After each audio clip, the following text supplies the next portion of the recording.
Welcome to Schweitzer Drive, a podcast where we explore what goes on between the generation of electricity and the light switch.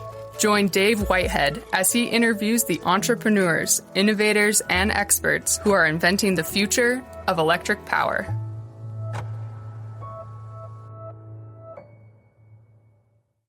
In recent episodes, we've delved into the world of advanced nuclear reactors, spotlighting two innovative startups focused on small-scale solutions. As the push for decarbonization gains momentum and the need for more electricity generation increases, there's a renewed interest for large-scale nuclear reactors in the United States. Today, I'm excited to welcome Dr. Luca Oriani, President of Long-Term Operations at Westinghouse, a company that's been at the forefront of innovation in the energy sector for more than a century. We'll dive into the latest advancements and work going on in the realm of large-scale nuclear power.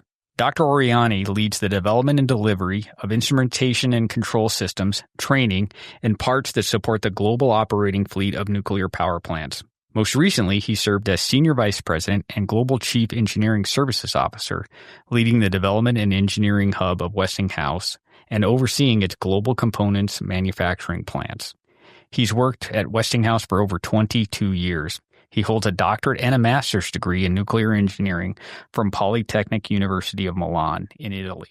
Dr. Oriani, thanks for taking the time to talk with me today. Let's jump right into this. Thanks, David. Thanks for having me. This is going to be fun. I've been looking forward to this podcast for a while now. Westinghouse has been a key leader and innovator in the nuclear power industry. Can you highlight some of the company's history in nuclear energy? Yeah, so when you look at the history of Westinghouse, it dates back 139 years, right? Started in the Pittsburgh area, Western Pennsylvania. That has been our historic home. And we have been involved with nuclear power since before nuclear fission was ever invented. The largest atom smasher to study physics in 1936 was actually built by Westinghouse, literally 3 years before the discovery of nuclear fission revealed the potential of actual nuclear power. We were engaged in the first naval application with the Nautilus, and then with the first land-based reactor in the United States at Shippingport. And over the years, we have participated not just to the deployment of the nuclear fleet, but also to the development of an entire industry, both in France, in Korea, and in a number of other countries, to the point that today almost half of the reactors in the world have been built directly or indirectly on Westinghouse technology. Westinghouse AP1000 reactors are powering the largest generation of clean, zero-carbon electricity in the United States at Plant Vogtle near Waynesboro, Georgia. When Units 3 and 4 came online in 2023 and 2024, they were the first nuclear reactors built in the United States in more than 3 decades. Can you talk about some of the challenges this project faced, as well as some of the lessons learned? Yeah, so this is a great question. So I'll split it in 2 parts, if it's okay, David. So the first one, I'll talk a little bit about what does that AP in front of 1000 stand for. And that stands for advanced passive. So during the 70s and 80s, the nuclear industry faced a challenge that was recognized first in the United States, which is the fact that we were building plants and we were making them safer and safer. But we had created a situation in which making a plant safer and continue that development required us to continue to increase the cost of the plants, make them larger and larger, more and more expensive. The United States at that stage decided that we needed to investigate the different methods to ensure that that safe and clean form of electricity could be deployed in a more effective manner. And that led to the development of what's called passive technology. So traditional nuclear power plants from the inception of the nuclear industry, the mid-50s, to roughly the end of the last century, were based on what's called an active passive technology. That uses pumps typically and valves to provide multiple redundant train of safety systems. That has allowed us to achieve the safest form of production of energy in the world. And it's a system that tends to mitigate through multiple lines of defense and barriers, challenges to the safety of the plant. The problem is the system requires very complex networks of pipe, valves, cables, concrete, and they become literally spider web of supporting system. What we tried to develop, and we succeeded, and this was a joint program between Westinghouse for pressurized water reactor, General Electric for boiling water reactor, the U.S. government, the Department of Energy, national labs, the utility groups in the United States to develop a technology that we defined as passive. In that case, we rely on fundamental forces of nature like gravity to replace pumps. What's the advantage? Gravity doesn't need oil, supporting system, ventilations. It just works. Water works.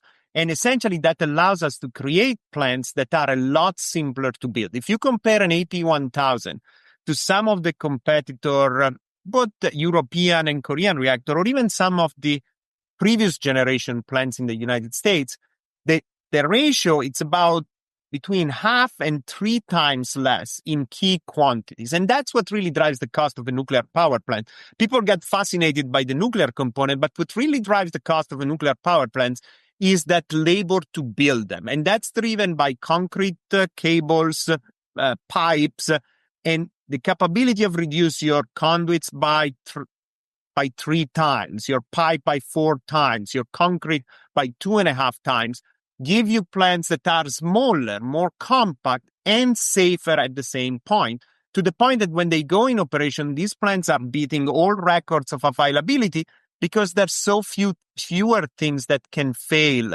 in the operation of the plant.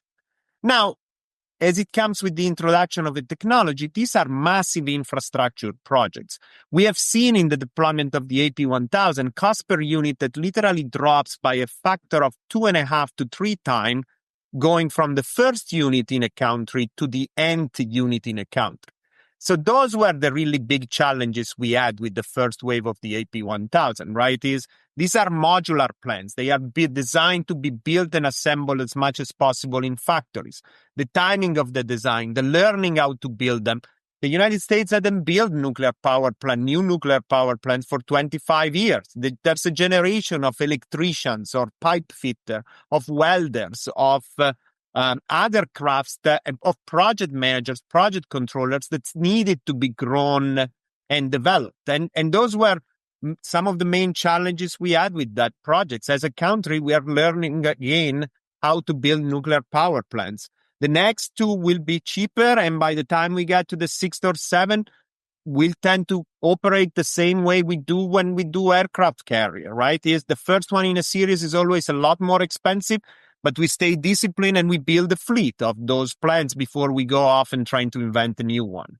Sticking with the Vogtle units, how are Vogtle units 3 and 4 different from units 1 and 2 in terms of technology and safety? And looking ahead, what are some of the advances we'll see in large-scale nuclear power?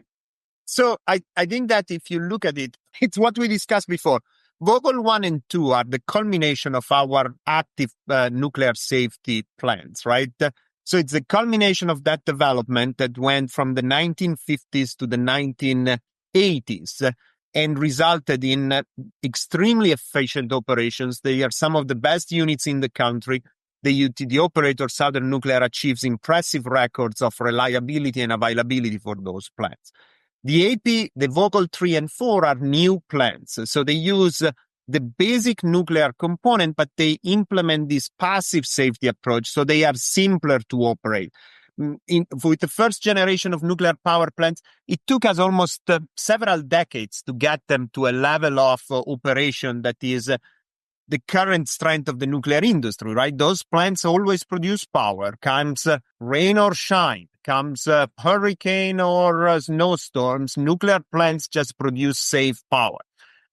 With these passive units, we're getting to those level of reliability no longer in a span of decades, but literally in a span of years. Those units are already running at 93, 94% capacity factors, and they are still in what, for any other technology, you would consider almost a shakedown run, the first 2 or 3 operating cycles between refueling.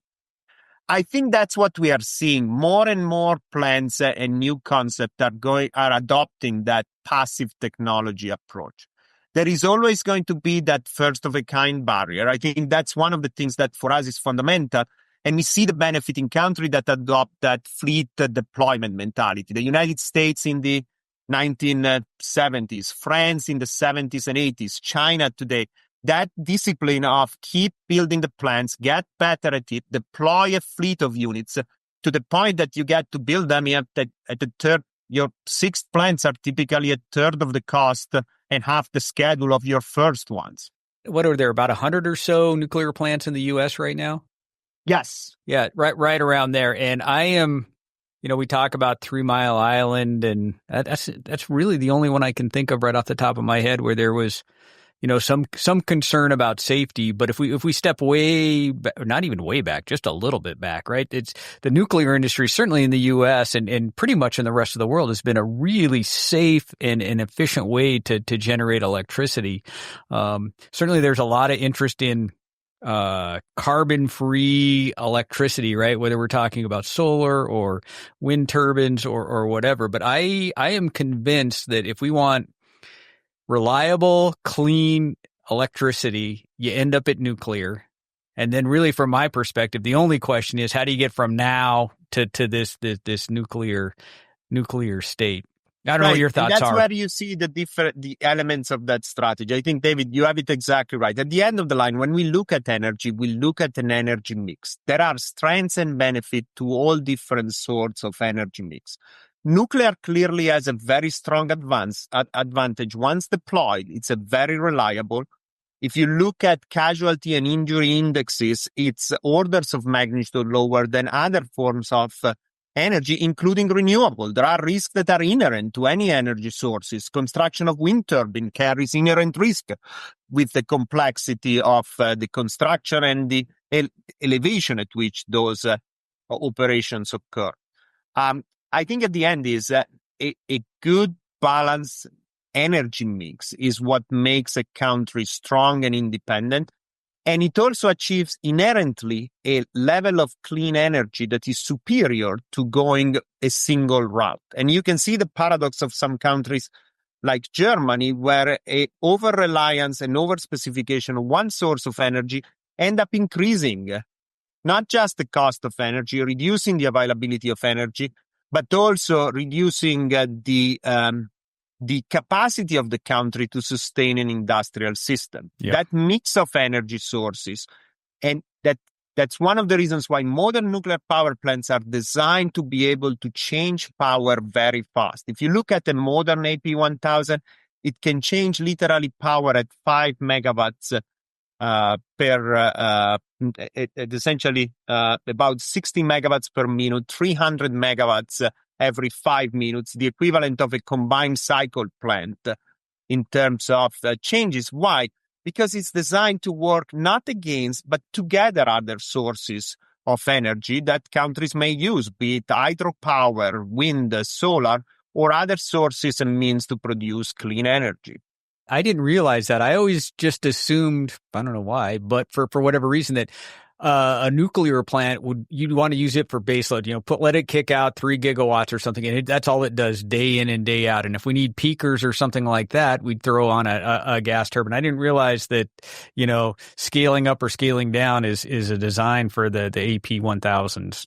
Yeah, and the reason is because that's the exact way you want to use them, right? If you have an electric system in which, like in the United States, your nuclear power plants make about 20-25% of your electricity generation, then of course you prefer to run them baseload because you just get a more efficient operations from them. But you look at countries with a higher percentage of nuclear power like France, there has been already a practice of using nuclear plants in load follow maneuvers. And so when we introduced a new fleet of plants, we wanted to make it a lot faster and a lot easier so that you can integrate and stabilize a grid that is getting higher in renewable and more intermittent power sources. Yeah, and your source of power brings some stability to the grid too, right? With Correct. a big spinning mass, not these capacitors and IBRs, if you will, that are not nearly as robust as a big spinning turbine or something. Yep, Many of the Westinghouse nuclear projects in recent years have been outside the U.S. What's the difference between what's happening with nuclear power outside versus inside the U.S.? So that's an interesting question because I feel that, I grew up in Italy before moving to the United States, and I've been here 25 years. And one of the things that always fascinates me is the way the United States looks at nuclear industry, and we use it as a tool to build a safer and more stable world with a number of our partners. But the nuclear industry is still fundamentally based on the Atom for Peace speech from President Eisenhower in the 1950s. The United States helped countries peacefully use nuclear energy as long as they are willing to not use it for other purposes. And that has been an extremely successful approach. What that has led also is a situation in which we adapt to each country, right? When we build in the US, we make in the US. When we build around the world, we create the competency to do that on a global basis, Canada rather than Central Europe.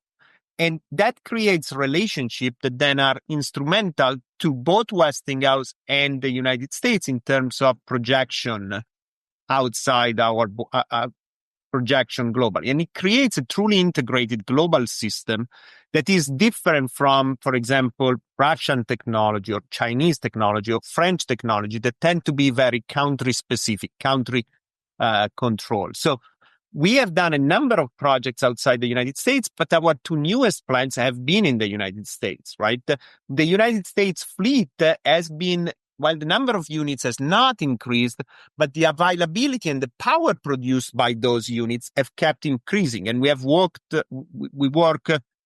very large part of our business is making sure that while we wait for those new standard construction of nuclear power plants, we keep making the operating fleet better, right? That one of the characteristics of nuclear is some of these nuclear plants are already in their 40, 50 years of operation. They are going to be extended towards the 80 years. We're already looking at what would be required to extend them safely to 100 years of operation.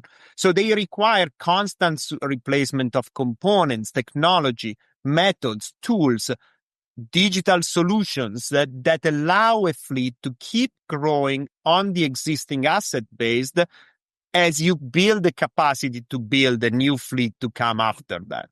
Earlier, you were talking about, hey, we had to relearn a bunch of stuff when we did the Vogtle plants. But as you just mentioned, I think Diablo Canyon, they wanted to extend or bring back on 3 Mile Island. Was it for Google or Microsoft? They wanted to bring that unit back on. And so when we look at a workforce, are we seeing renewed interest in going to the nuclear industry, or is it going to be a struggle, do you think, to get the right talent to be able to pull all this off? So Dave, that's an excellent one. If I look back, I've been doing this for a long time. If I look back at the mid-2010s, right, you would have probably looked at the workforce in the nuclear industry and you would have raised an eyebrow to concern is where is the future coming, right? You look at it today and the level of excitement we see in university, just Westinghouse hires over 500 engineers every year. Over 50%, 60% of them are in North America.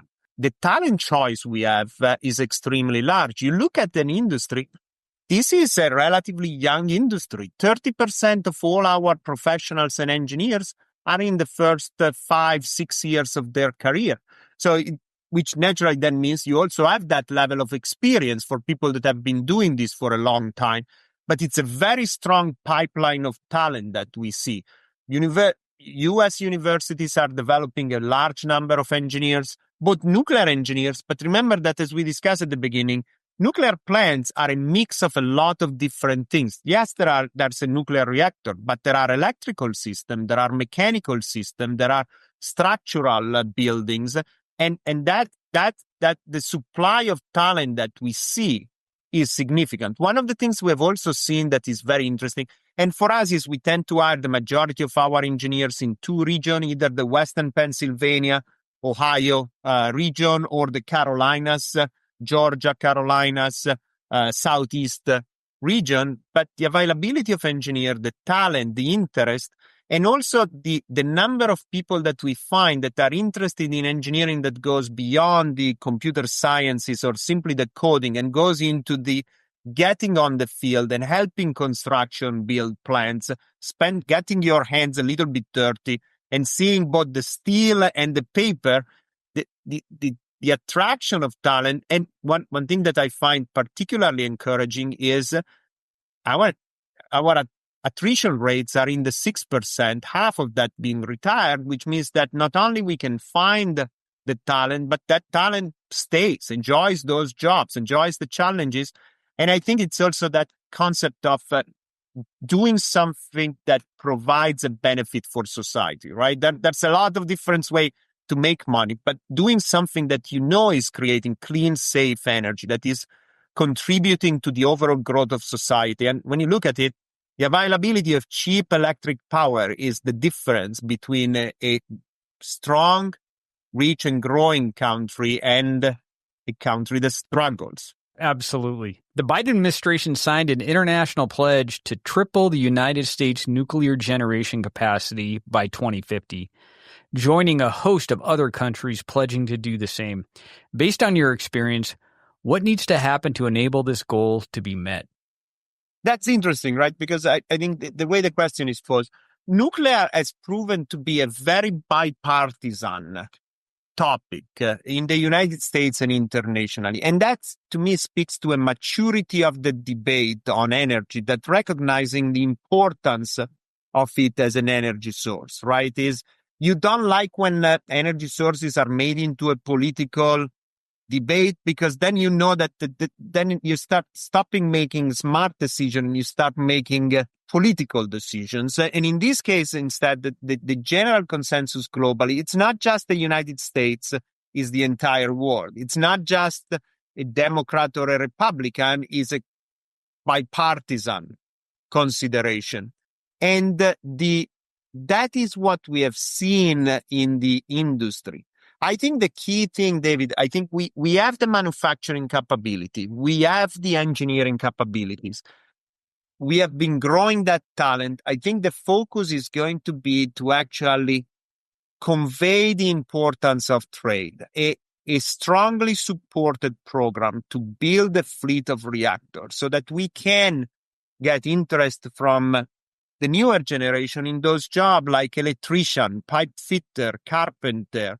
These are very high-paying jobs, but sometimes we have been developed more into a service economy. We're seeing that trend shifting with the use of AI, but creating that pipeline in which people can see these as valuable career, not just highly compensated, but something that provides years of projects to work on. That's what we see as the key enabler, right? We are training the electrical engineers. We can get the electrical engineers. Can we then make this step into getting the electricians that actually then build those plants? I agree. I recently read that your eVinci was one of 2 microreactors selected to be the first testbed at DOE's demonstration of microreactors experiments, the first microreactor testbed in the United States. Will you tell us about that and other nuclear technologies and innovations Westinghouse is currently focused on? Yeah, so that's interesting. So I'll answer this in 2 parts. We'll start talking first about the new plants. That's where all the excitement is. But then there's a lot of innovation that goes into increasing the operations and effectiveness of the operating plants. So if we look at the operating plants, we talked at the AP1000, right? And I always find it ironic that we talk about that like a large plant, while in reality, an AP1000, the entire nuclear island of an AP1000 is less than half of a football field. Think about it. That's 1,200 megawatt of electric power generating by a surface that literally fits in half of a football field. We also have a smaller version of an AP1000, which is what we call the AP300. Very similar technology, targeted to different needs, right? Is a country needing gigawatts of power, or does it need megawatt of power? What's the structure of the grids? What fits better in those different situations?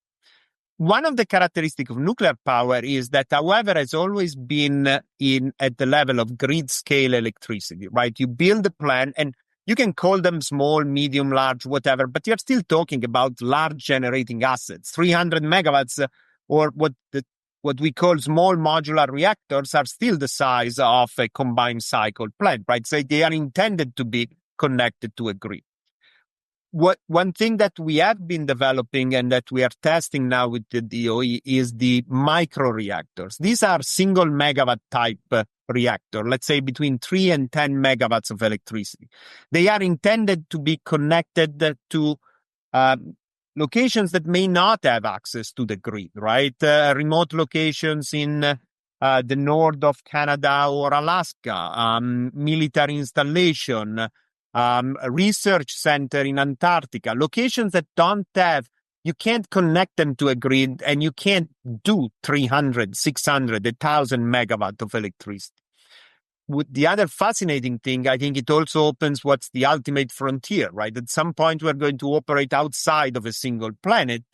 These microreactors are designed to not rely on gravity as one of their driving forces, which immediately enables them, and that's clearly one of the things that we're exploring, is space-based application, whether it is deep space or planet-type installation. That's clearly one of the long-term goals for these technologies. So when you look at the operating plants, I think we talked about that importance, right? We have a very large fleet of assets, right? 100 nuclear power plants in the United States. Some of the plants that have been shut down being brought back online. You mentioned 3 Mile Island, Clean Energy Center that is being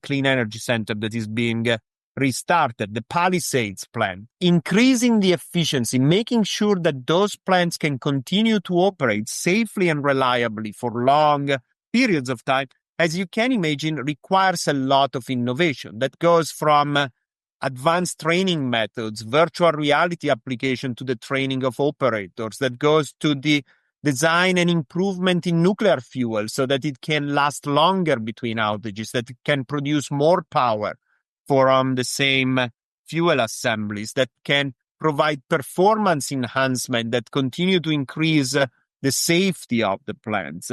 Outage technology that relies on robotic applications more and more to support human intervention to make it more precise and accurate when we operate plants. New parts, a digital solution to replace analog solution, right? Conversion. Remember, some of these plants were built before computer existed. I think that's one of the fascinating things to me. We have this amazing technology and asset, the most advanced technology in the world. And a lot of these plants were built before anybody knew what PC would stand for or what a personal computer could even possibly be. So as you can imagine, how do I transition those plants? How do I replace those analog systems with digital system and achieve a way to keep them operating in the same environment?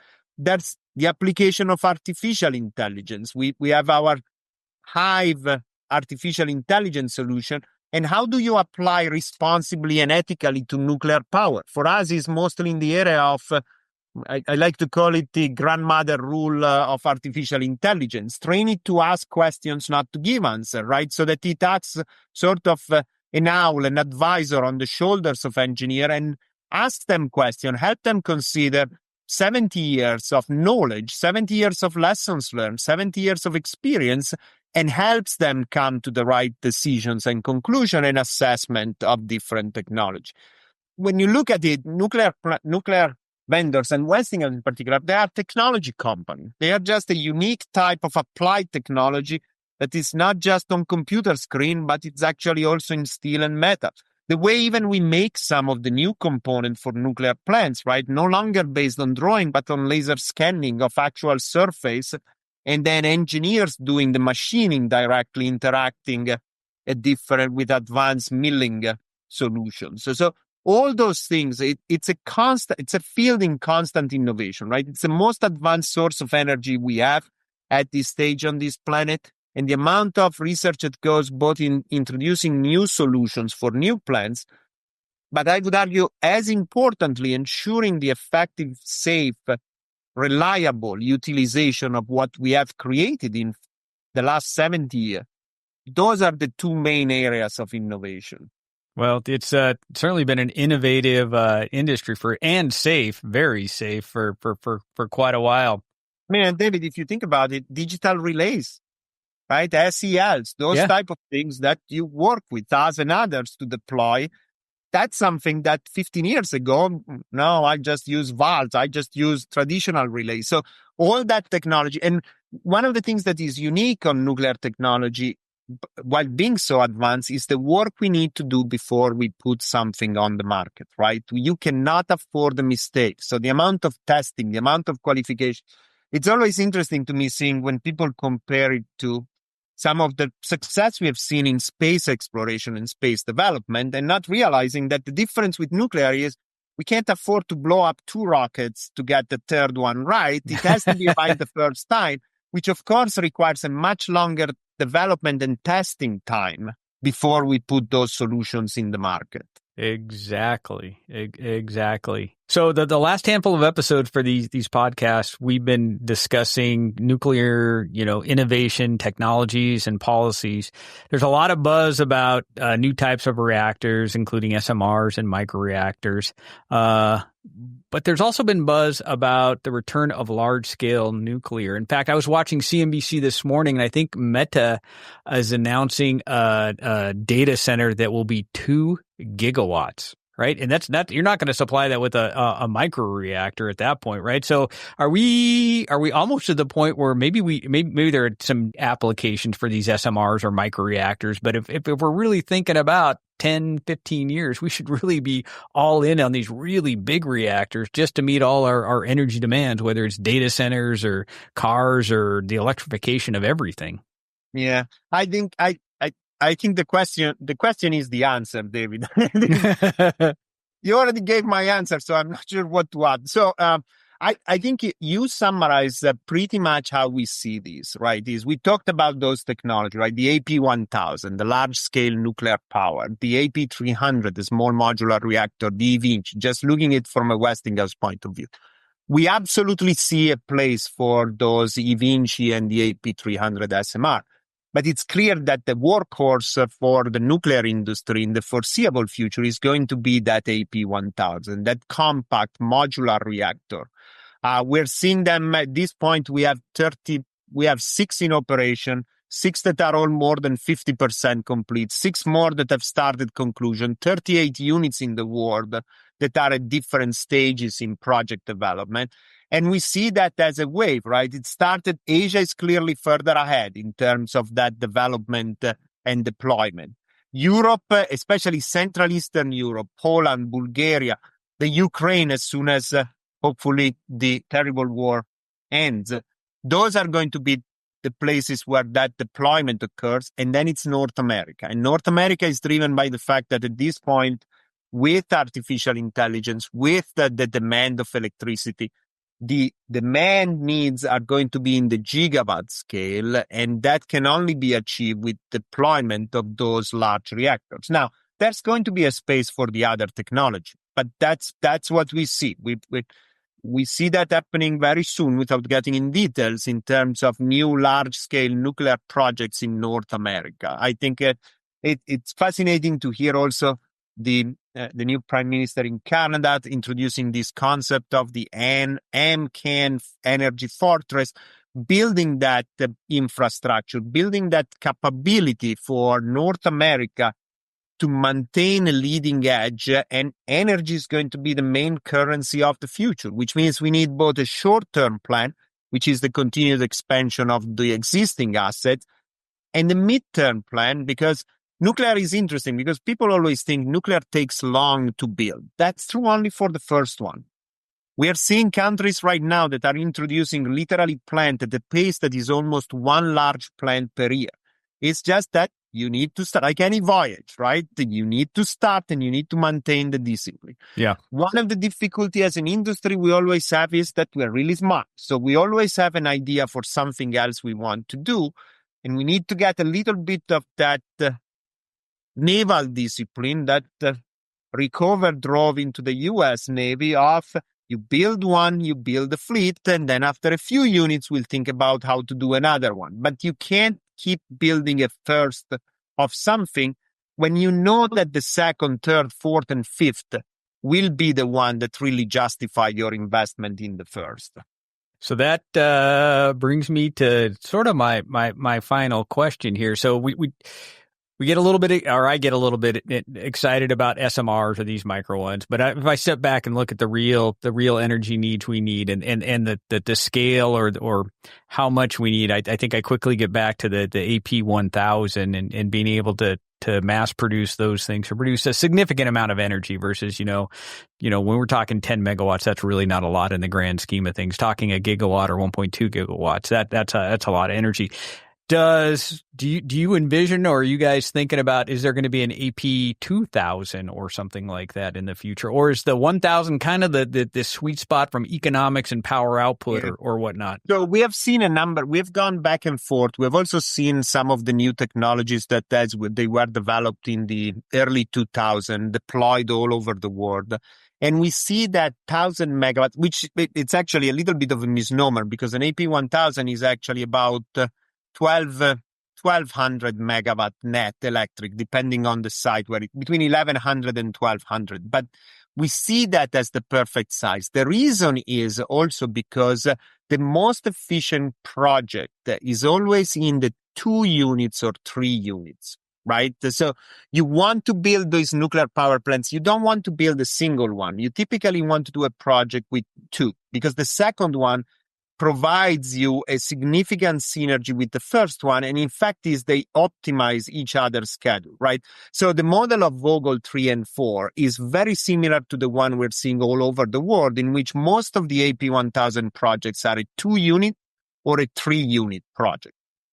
And because of that, you also then have in a finite position on a grid, a very rapid introduction of relatively large amount of megawatts. And we see that it's more efficient to do 2 1100 megawatt than try to do a single 2000 megawatts. And then you try to do 2000 megawatt, and that starts to increase your investment level and the impact on the grid to the point that it's harder to localize it. So we see that approach of the bulk driven by the AP 1000s with the availability of the AP 300 for grids that are smaller or have a problem accommodating that large injection of power over a relatively short period of time as a sweet spot for us to stay in combination.